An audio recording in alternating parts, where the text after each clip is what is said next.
Y bueno, disculpas en nombre de la organización por teneros aquí a estas horas, no era la intención, era pagaros unas cervezas, unas papas, pero bueno, también simplemente yo os pediría que tengáis fe, en el sentido de que yo hablo de manuscritos no publicados, solo los he visto yo. Que tengáis fe. No suelo engañar, o sea, ni a mi mujer o sea. Entonces intentemos hacerlo, bueno, lo más... Primero os he puesto un poco esto, la idea, bueno, la idea es un vídeo, me gustaba hacer el itinerario. Este itinerario partiría de Roma en agosto de 1610, llegaría a Isfahán en junio de 1611. ¿Por qué el itinerario pongo este? Porque si hubiera puesto el primer viaje carmelita en 1604, es que tardan 4 años para llegar, porque no toman la ruta mediterránea por la guerra con los otomanos, sino que tienen que tomar la ruta terrestre hacia el norte de Europa, y ya se encuentran con la guerra civil en Rusia. Entonces, claro, uno lo que aprende allí, si viajas, lo importante es hacerte fraile carmelita, porque los 5 viajeros, 3 eran frailes, un sargento aquí en Flandes, había un hermano, quien muere antes de llegar, obviamente, ¿no? Sargento y hermano. Los frailes no mueren nunca en el viaje terrestre, lo mucho. Entonces, pues he puesto este. ¿Por qué tienen que ir por el Mediterráneo? No toman la ruta marítima, que es más segura, bueno, con una mortalidad del 50%, pero bueno, más segura. Pues porque es la congregación italiana, carmelita. ¿Por qué es periférica? Porque está fundada por carmelitas descalzos de la periferia española. La Rioja, Aragón, Valencia, Cataluña, porque vivieron. Pero Cataluña debía depender de Italia, de Génova. No sé si saben que en Cataluña tenemos ciertas fiestas religiosas más acordes con Italia que con España. Pero al pobre padre Mónico Santa Teresa, ¿no? Padre Jesús Roca, pues volvió 9 meses, 9 años en un desierto para que, en fin, se lo repensara. Y las cosas son así, vamos a hacerlo. Entonces, tienen que utilizar la ruta mediterránea, que es fácil. Roma, a veces Venecia, a veces Marsella, dependía de precio, para evitar al patrón portugués, ¿no? Lógicamente, que sería el destino de Goa, ¿no? Entonces hacen ruta y hacen escalas. ¿Por qué van anotando? Porque la patente de emisión, es una patente, unas instrucciones, ¿no? En ese momento no era general, no había prepuesto general, era el superintendente de emisiones, designado por Clemente VIII, que era el padre Pedro Amadre de Dios, que era de la Roca, ¿no? Zaragoza. Te decían instrucciones, y son preciosas porque hay un cuestionario diciendo, ¿dónde vais? Tenéis que preguntar qué lengua se habla, qué monumentos hay, con quién vais a hablar, quién manda, qué reyes, qué tipo de gobierno, etcétera, etcétera, etcétera. Ellos intentan ir respondiendo. ¿Problemas? Responden cuando llegan a Isfahán y pueden comprar papel. Que son los tipos que tienen un mundo, son orden mendigantes, carmelitas. Viajan lo más barato posible. Por eso cuando ellos viajan y se desembarcan en Alejandreta, de Siria. ¿Por qué? Porque es el puerto más barato de Europa. Yo os voy a decir, es que en este viaje el padre de San Francisco lleva libros preciosos de la imprenta Medici Oriental. Que si lleva al Idrisi, los evangelios en árabe, el Euclides en árabe. Es más, esta gente maneja dinero. No, es que la imprenta quiebra. Y Raymond, que es amigo, se los regala. No sé qué hacer con los libros. Los lleva. ¿Vale? Entonces, porque un poquito así, pues donde estaría, bueno, está Punishá, que es el puente del rey, pero claro, yo ahora tendría que explicar lo que han explicado otros compañeros, por la de Lina, ¿no? Claro, los carmelitas van, ¿no? Y ya está Alepo, y hay descripciones preciosas de Alepo. En Alepo, ¿quién los ayuda? Hay 3 cónsules, inglés, veneciano, francés. Luis XIII, el Carmelo en Francia está en su apogeo, sobre todo el Carmelo femenino, y es muy importante, si no saben que lo quieren, que es la única orden religiosa dentro de las 3 categorías, ¿no? Masculina, femenina, seglar, que es la única, que la primera es la femenina, no es la masculina. Eso es fundamental en su mentalidad. Porque si no, no se entiende ese espíritu de heresia. ¿Vale? Entonces, es que hacen la misma ruta. Claro, yo he escuchado, ¿no? Toda la Lina dice, pues es la misma ruta.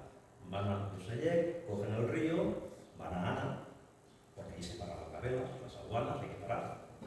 Global Aid, ¿no? Y hay que tener en cuenta que estos primeros frailes no saben idiomas, saben castellano, saben italiano y saben latín. Entonces ellos cuando escriben es de oídas. Ellos oyen esa palabra y la escriben tal cual. Por eso las variaciones ortográficas, fonéticas son enormes. Luego cambiará al inciso para que vean que son los pioneros, que son periféricos, lo que sea el orientalismo moderno. Todos hablamos, ¿no?, del orientalismo francés, ¿no?, alemán, anglosajón, el gran Pietro de la Valle, que en el fondo los carmelitas aún lo están esperando para que les pague el dinero que dejaban. Pero claro, son estos señores, si estos señores no llegan a ir, Pablo V no emite el breve 1610, obligando a todos los seminarios de misiones a enseñar lenguas orientales. Quien iba a Oriente tenía que saber arameo, hebreo, persa, caldeo, etcétera, etcétera. No se hubiera creado el seminario de misiones de San Pablo, que algunos lo habéis visto porque hoy es Santa María de la Victoria. Habéis visto a la Genini, ¿no? Y Santa Teresa en éxtasis. Esa biblioteca es fundamental, es maravillosa. Este mismo señor que va aquí ayer, cuando digo descalzos, es descalzos, que van ayer, sin sandalias, con los zapatos. ¿Vale? Se trae toda la biblioteca del orientalista escocés y los extrajan. Y se traen los 64 manuscritos hebreos, los 64 manuscritos árabes y manuscritos griegos, latinos, porque la idea es, la idea primera es vamos a ir a Persia a hacer una alianza con el Shah de Persia para hacer pinza contra los otomanos. ¿Cuál es el premio? Jerusalén. Jerusalén es para el Papa, si se consigue destruir a los otomanos. ¿Cuál es la idea? Enviar a la flota española al Mar Rojo y cortar el suministro, asfixiar al Imperio Otomano. Esa es la idea. La segunda idea, de viva voz, vamos a negociar con los armenios y que vuelvan al redil católico. ¿Cuál era la tercera idea? Llevan sus notitas de Raimondi, del cardenal de Cinicio Aldobrandini, con encargos de manuscritos, encargos. Quiero esta historia griega, porque sé que está en Persia, porque habían estado los hermanos de Chieti antes. Sé que está este manuscrito latino. ¿Vale? En Persia no hay imprenta. ¿Quién lleva la imprenta a Persia? Los dos frailes en camello en 1628. Dos frailes carmelitas. ¿Cuál es el problema? Que nadie sabe hacer los servicios y se queda ahí. Hasta que los armenios la llevan en 1640, pero desde Polonia, desde Leópolis. Entonces imprimen en armenio. Sigue Carmelita, que es general en este momento, que es el padre Domingo de Jesús María, de Calatayud. No es uno de los ideólogos de Jesús y antes del Padre Gracial de la Buena Fide. No tenemos urbaniana, no tenemos imprenta de propaganda fide, contra las ediciones que hacen el 17, porque el Padre Domingo de Jesús María resulta que es el único miembro de propaganda fide que no es cardenal. Por eso es secretario económico. Es que empezado dinero. Para que haya esa idea, si este señor no va en viaje y pasa por ahí y toma notas, su compañero que los espera en Isfán, su graba uno del primer viaje, el padre Juan Tadeo, porque la misión se dedica a los apóstoles Tadeo y Simón, los primeros fundadores de Persia, la psicología, ¿no? Siempre.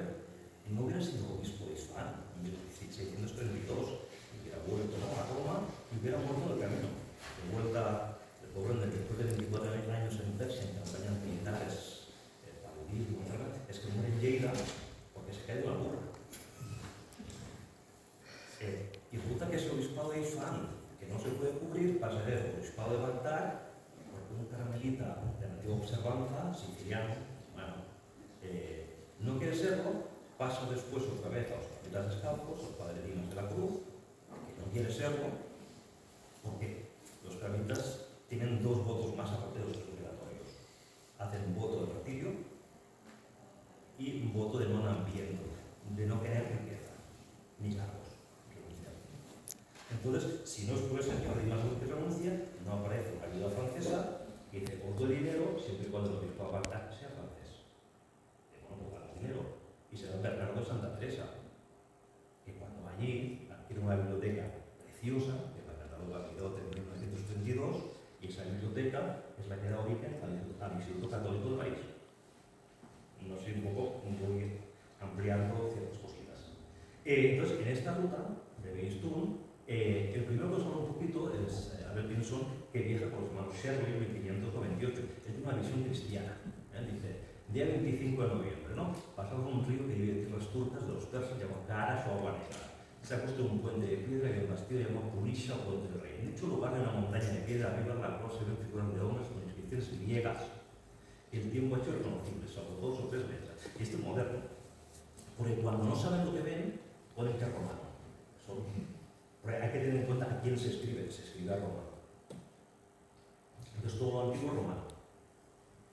Dice, se ve la figura de la ascensión de nuestro Señor con caracteres griegos en lugares llamados Griseton.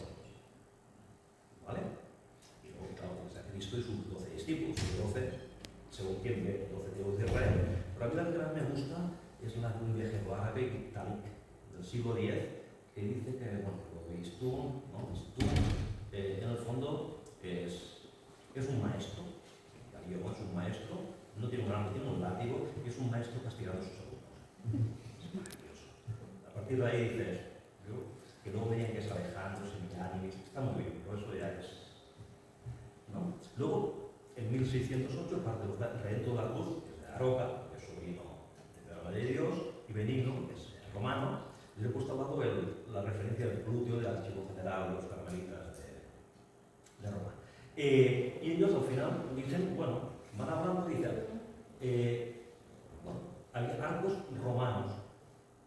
¿Por qué no van tanto? Por algo que se olvida. Es que en ese lugar justo debajo de la roca había un carabasal antiguo, que es donde paraban las caravanas. Ese carabasal desaparece en la década de los 20 y cuando los franceses, ¿no? Chardin, Tevenot, hablan del nuevo carabasal que hay pasado un puente, no es este, es el nuevo que se hace después. Claro, al desaparecer este carabasal, la ruta ya no pasará. Y es una ruta muy moderna, porque solo se utiliza a partir del 98, cuando el Shah Abbas cambia la capital. Y la cambia de Tauris o de Tabriz, la cambia a Isfahan. Entonces se cambia la ruta. Antes se iba o bien por Hormuz o bien por el Caspio, bajando por la actual Azerbaiyán. ¿Vale? Luego, el padre Vicente San Francisco, aquí os he puesto su firma, que no existía. No tenemos 2 juegos, no tenemos 4. Se hemos quedado barba, porque era un privilegio misional. Tú ibas a misiones, podías llevar barba. Te dejaban llevar barba. Si no, no. Y él dice, 1 de mayo, al amanecer cruzó un río por un puente de piedra llamado Purisha, ¿no? Que significa puente del rey. ¿Por qué no ordenó su construcción? 2 de mayo, se alojaron una avanzada, ¿no? Una casa grande con muchas habitaciones vacías para alojar pasajeros con un portero para la guarda. Bajo una altísima roca y cerca de un río con un puente de piedra roto. El lugar se llama Bisutum. Le dicen que es Bisutum y él escribe Bisutum. No. Lo escribe cuando llega en junio a Isfahan, pero esto llega a Roma, si esto llega a Roma en 1614. Porque las cosas importantes no se enviaban por pergamino, se enviaban en persona, cosido dentro del hábito, para que no fueran robados. Dice, y cerca de un río con dueña. Dice, bajo la roca brota una bellísima fuente de agua fría y abundante. En el último tercio de la montaña, que está cortado a picos, se encontraron unas estatuas gigantescas, de media talla, muy gastadas por el agua y por el viento.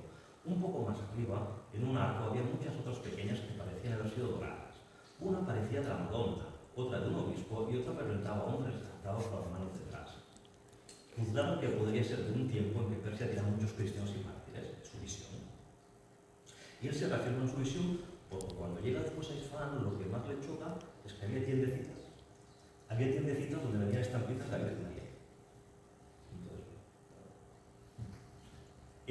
Pedro de la Bahía nunca está. Él pasa y 2 años después, en una carta dice, es que pasé hace 2 años y no me atreví a subir porque había una tempestad. Tanto Pedro de la Bahía, ¿no? Voy a decir. Así que, luego sí que tenemos publicado, pero mucho después de su paso, es el padre Felipe de Santísima Trinidad.